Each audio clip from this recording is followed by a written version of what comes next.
हरे कृष्ण, राधे राधे। आज आपको बहुत कम समय, मात्र 20-25 मिनट के अंदर भागवत गीता का जो सबसे महत्वपूर्ण पॉइंट, जिससे आप अपने ज्ञान का दीप अपने हृदय में जला सकते हो, मात्र ध्यान से सुनो। भागवत कथा की अमृत वाणियां, 13वां अध्याय। हालांकि भगवत गीता में 18 अध्याय 700 श्लोक हैं। सभी का महत्व कम नहीं है, चाहे मैं जितना भी वर्णन करूं कम ही है। और मैं इसका अध्ययन कर रहा हूं, थोड़ा थोड़ा जानकारी हो रहा है, लेकिन ज्ञान का प्रकाश जब धीरे धीरे फैलने लगता है तो सूर्य के समान एक दिन चमकता है। आज मैं सभी सवालों का, सभी प्रश्नों का उत्तर भगवत गीता में पा रहा हूं, देख रहा हूं, समझ रहा हूं, और इसी में से एक चम्मच कृष्ण भावनामृत आपके तक पहुंचा रहा हूं। आप धैर्य से सुने। आप बहुत भाग्यशाली हैं जो भागवत कथा को बहुत ही कम समय में सुन रहे हैं, जान रहे हैं, समझ रहे हैं। इस भाग दौड़ की दुनिया में समय नहीं है लोगों के पास, लेकिन थोड़ा सा समय निकालकर इन कथाओं को अवश्य सुने। आज मैं 13वां अध्याय का पहला, दूसरा, तीसरा, चौथा श्लोक बता चुका हूं। आज मैं छठा और 7वां श्लोक से प्रारंभ करूंगा, जो बहुत महत्वपूर्ण है। पूरे शरीर का ज्ञान, भौतिक ज्ञान और आध्यात्मिक ज्ञान का भंडार है। बहुत ही कम समय में आप इसको जान सकोगे। प्रेम से बोलो राधे राधे। सुबह शाम गुड मॉर्निंग, गुड इवनिंग ना बोल करके राधे राधे बोलो मेरे भाइयों, सनातनियों। अगर आप हिंदू हो तो राधे राधे बोला करो, ये मेरा आपसे निवेदन है। आइए 13वां अध्याय का 6ठा नंबर श्लोक भगवान क्या कहते हैं। महाभूतान्यांग अहंकारे बुद्धिरव्य भक्तमेव च इंद्रियाणि दशैकं च पंच ज्ञानेन्द्रिय गोचरा इच्छा द्वेष सुख दुख संवात चेतना धृति एत्वक्षेत्रं समासेनं स्वीकार मुदाह्रियतम।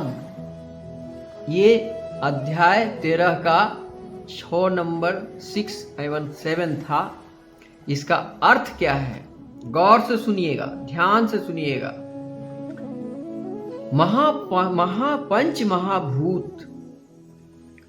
पंच महाभूत है कौन कौन?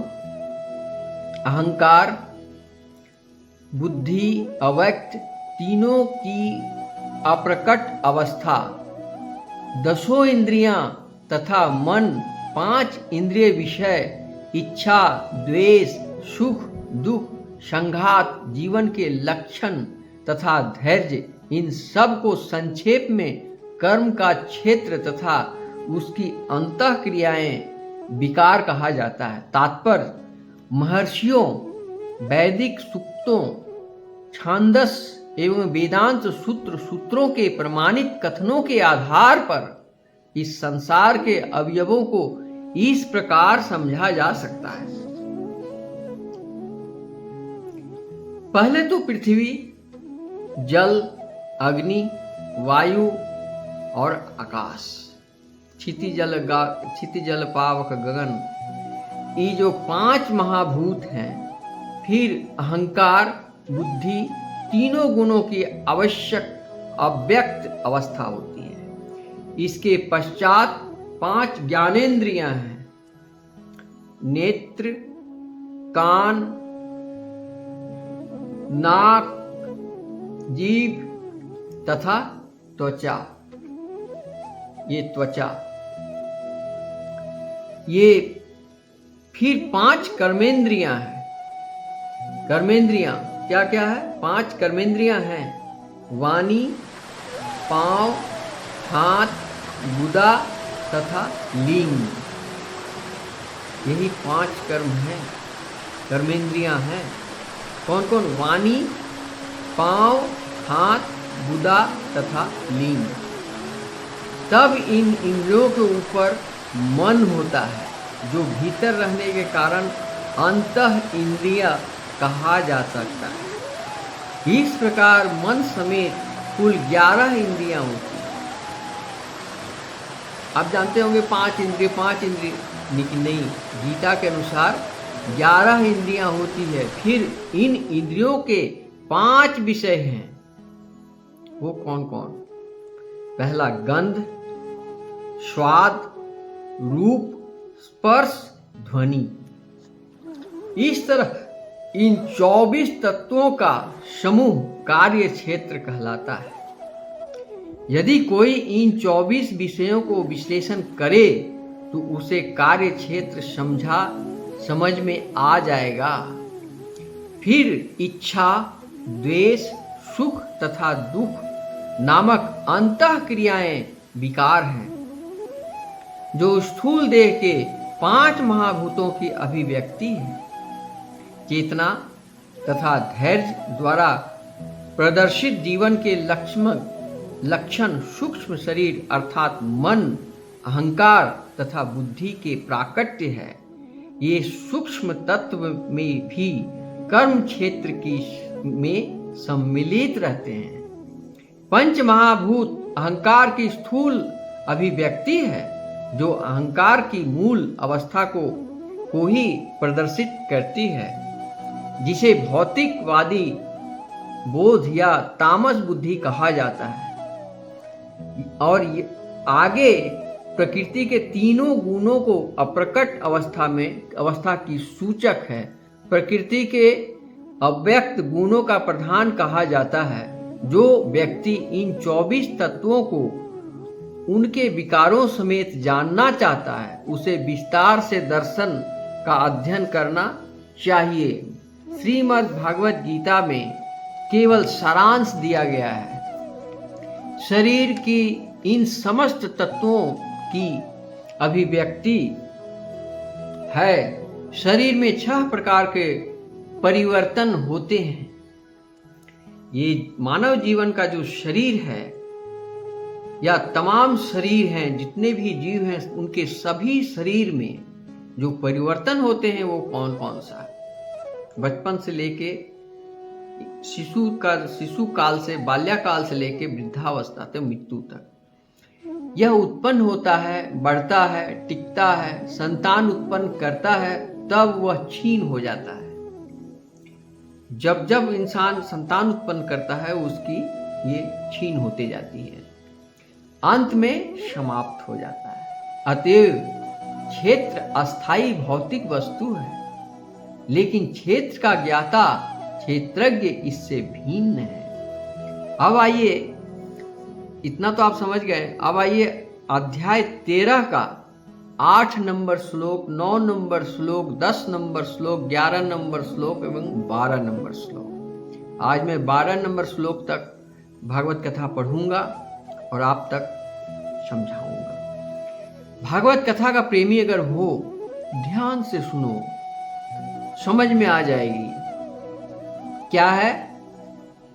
अमानित्व मदामि तत्व महिषांग क्षतिरार्जवम आचार्योपासनं शोचं स्वर्थे मत्य विनिग्रह इंद्रियार्थेषु वैराग्यं मनं अहंकारं एवं च जन्म मृत्यु जरा व्याधि सुखो दुखो सुनदर्शनम आसक्तिरनि विश्वं पुत्रार्गृह दिशु नित्यं च समचित्तत्व मिष्टानिष्टोपतिषु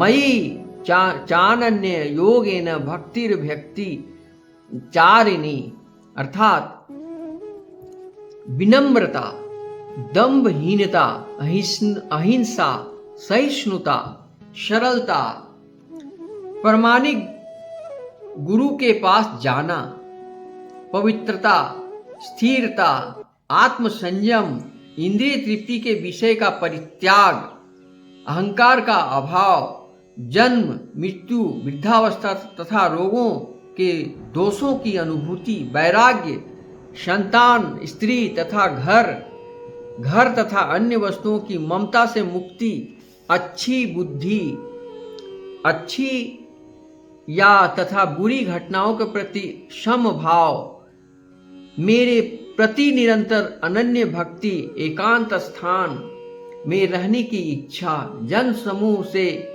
भी लगाव, आत्म साक्षात्कार की महत्ता को स्वीकारना तथा परम सत्य की दार्शनिक खोज, इन सब को मैं ज्ञान घोषित करता हूँ और इनके अतिरिक्त जो भी है वो सब अज्ञान है, मूर्ख है, तामसी है। तात्पर्य, कभी कभी अल्पज्ञ लोग ज्ञान की इस प्रक्रिया को कार्य क्षेत्र की अंतःक्रिया के रूप में मानने की भूल करते हैं, लेकिन वास्तव में यही असली ज्ञान की प्रक्रिया है। यदि कोई इस प्रक्रिया को स्वीकार कर लेता है तो परम सत्य तक पहुंचने की संभावना हो जाती है।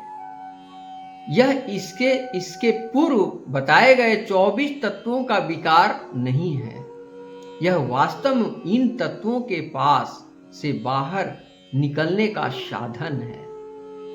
देहधारी आत्मा 24 तत्वों से बने आवरण रूप शरीर में बंद रहता है और यहाँ पर ज्ञान की जिस प्रक्रिया का वर्णन है वह इससे बाहर निकलने की साधन है।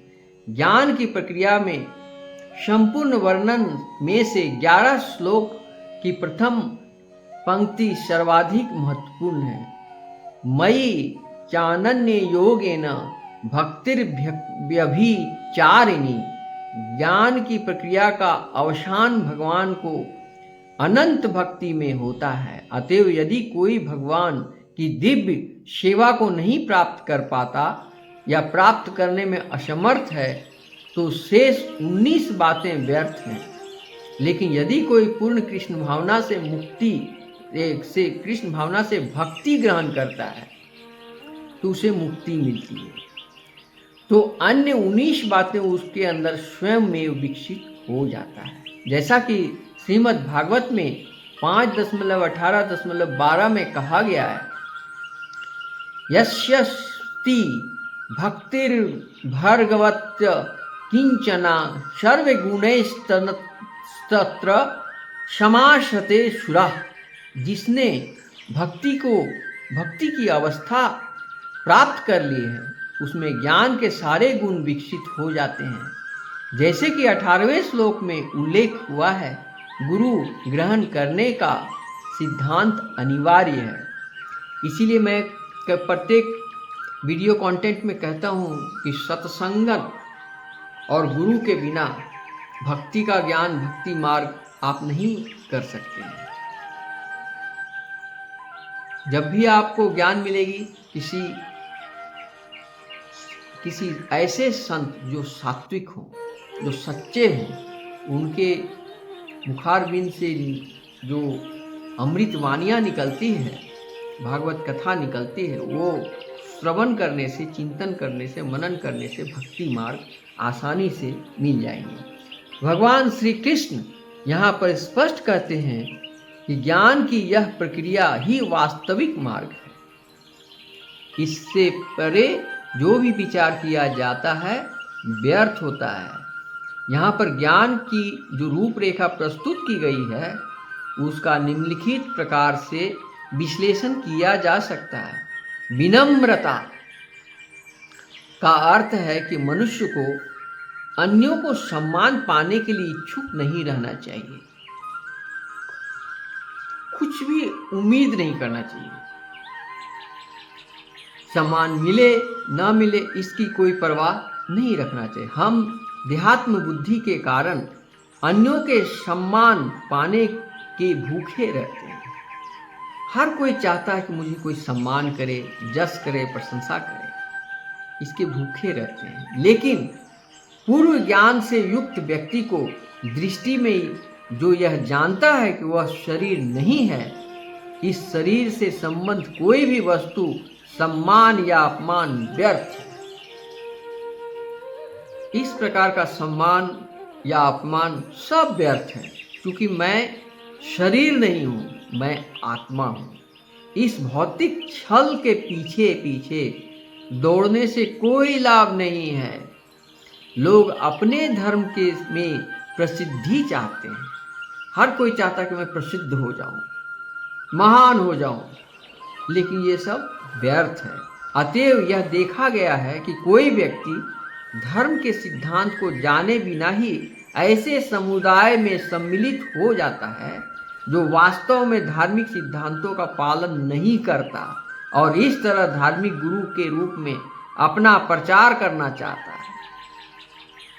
वैदिक ज्ञान कुछ है नहीं, वैराग्य है नहीं, और ये संसार का सबसे बड़ा धोखेबाज आदमी होता है जो धर्माचरण करके लोगों को विश्वास में लेता है और विश्वास में लेके उनको ठग लेता है। वो अंतरात्मा से, बाहरी से हो तो वो संत नजर आते हैं, मगर वो अंदर से एक सफेद पोश दुरात्मा रहता है जो लोगों को किसी भी वक्त धन संपत्ति इज्जत, ऐसा तक देखे गए बड़े बड़े संत कम उम्र की कन्याओं के साथ अभद्र अश्लील हरकत कर देते हैं। उस संत के अंदर आत्मा में लोभ, क्रोध, काम भरा रहता है, लेकिन बाहरी सुंदरता इतनी भयानक होती है कि लोग भ्रम में पड़ करके फंस जाते हैं।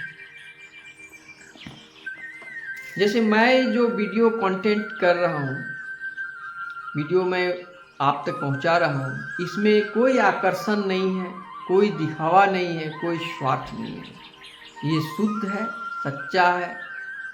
भले मेरे वीडियो को 1000 से ज़्यादा नहीं व्यू आते हैं, 100 से ज़्यादा सब्सक्राइबर भी नहीं आते, कोई बात नहीं, लेकिन जो आते हैं वो बिरले ही भाग्यशाली होते हैं जो गीता का ज्ञान को समझने का प्रयास करते हैं। इसलिए मैं अपने जो दिख रहा हूँ वो अंदर से भी उतना होना चाहिए, ये बाहर से जो हूँ अंदर से भी उतना होना चाहिए, अंदर में बल्कि उससे ज़्यादा होना चाहिए। मेरे हृदय में लोभ नहीं रहना चाहिए, क्रोध नहीं रहना चाहिए, काम वासना नहीं रहना चाहिए, इसके अहंकार नहीं रहना चाहिए। इसकी जगह में क्या चाहिए? दया, सत्य, भक्ति और शुद्धि। तभी हम भक्ति मार्ग में जा सकते। ये भी कृष्ण की कृपा है, भगवान के कृपा के बिना। मैंने आपको एक और बात बताता हूँ कि जनता जिसको चुनाव करती है वो पार्लियामेंट में बैठने का मौका मिलता है, लेकिन भगवान जिस मनुष्य को चुनाव करते हैं उसको भगवत कथा में बैठने का मौका मिलता है। बिना भगवान की अनुमति से कोई न तीर्थ कर सकता है, न भगवत कथा सुन सकता है, न हृदय परिवर्तन कर सकता है। इसमें भी भगवान का लीला ही है। अगर आपको भगवान इस लीला से वंचित रख रहे हैं तो समझ लो कि आप इसलिए नहीं आए हो कि संत बनो।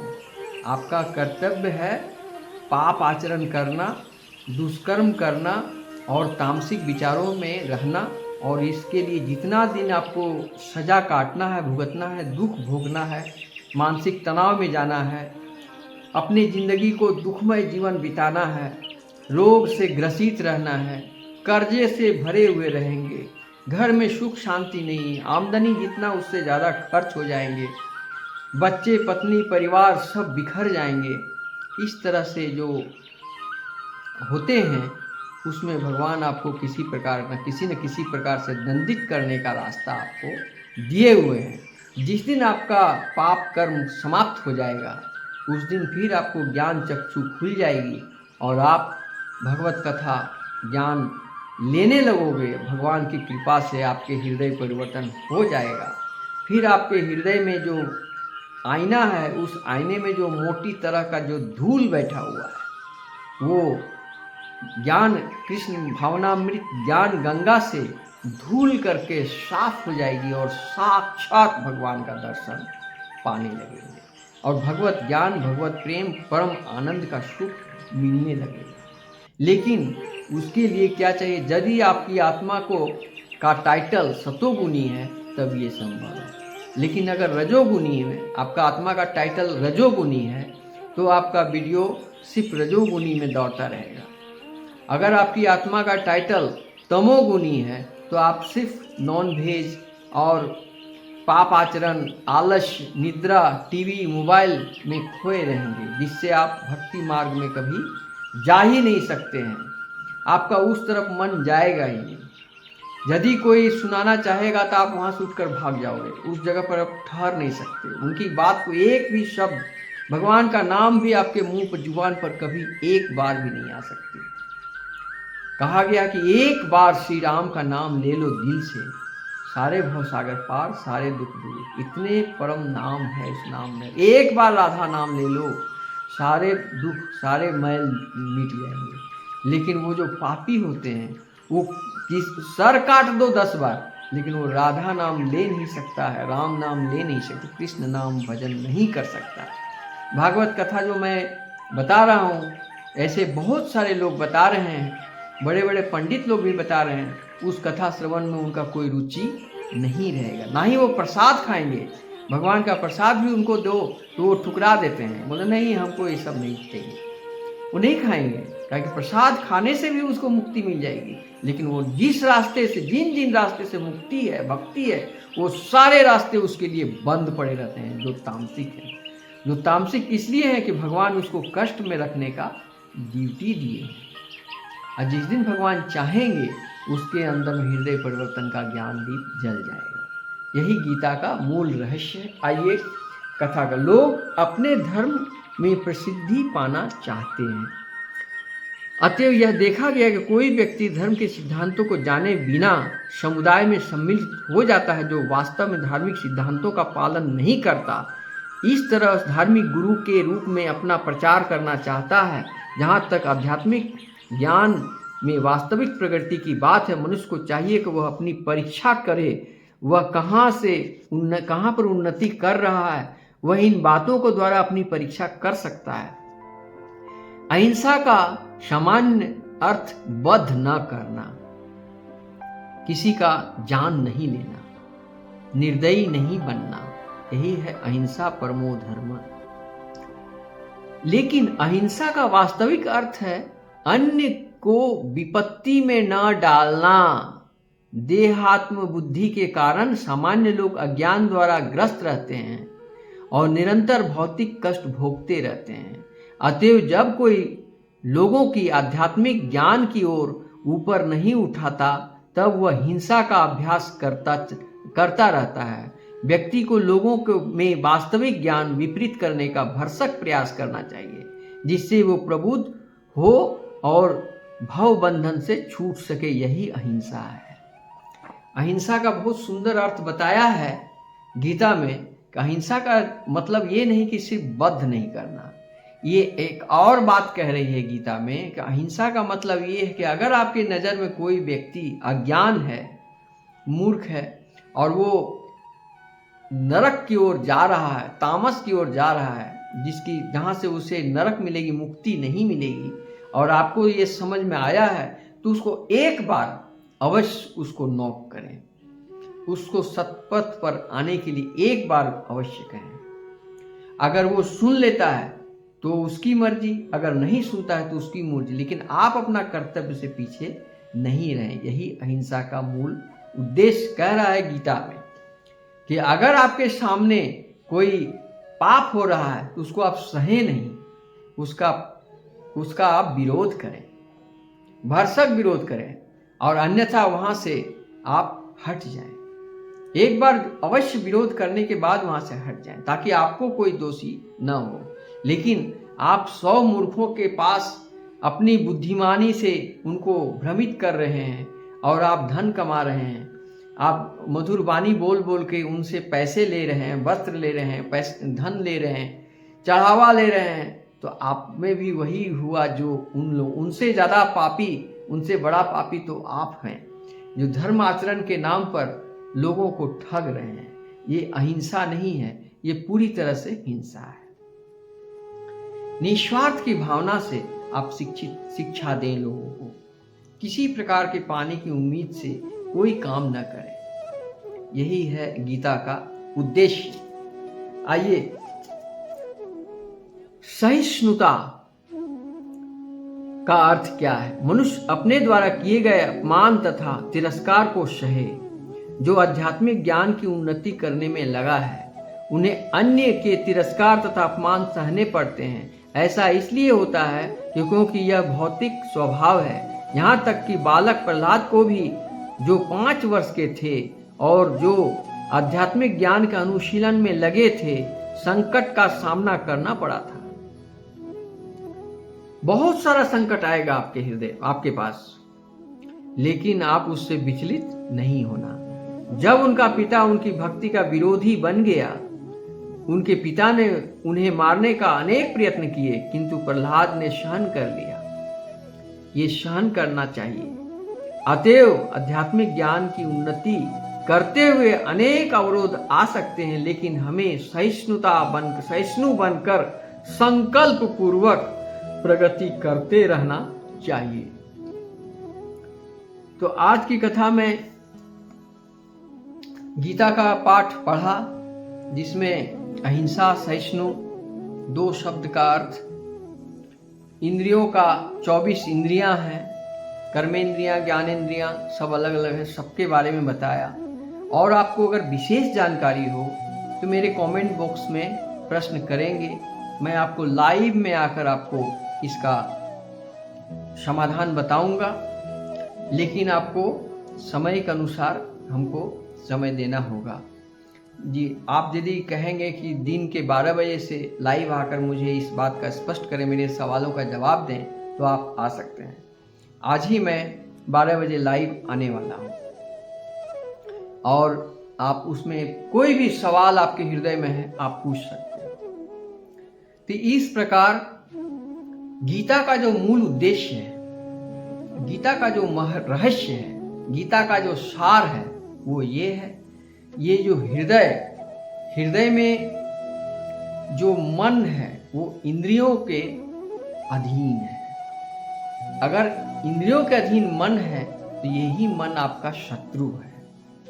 आपका शत्रु कोई बाहर से नहीं है, आपके शत्रु आपके हृदय में है, जो मन आपका नियंत्रण में नहीं है। आप चाहते तो हो कि हम भगवत भक्ति में जाएंगे, लेकिन आपका इंद्रियां इतनी प्रभावशाली है कि आप हर वक्त उधर ही चले जाते हो जिधर तामस के पाप आचरण होते हैं। अब पाप आचरण करने में बड़ा मजा आता है।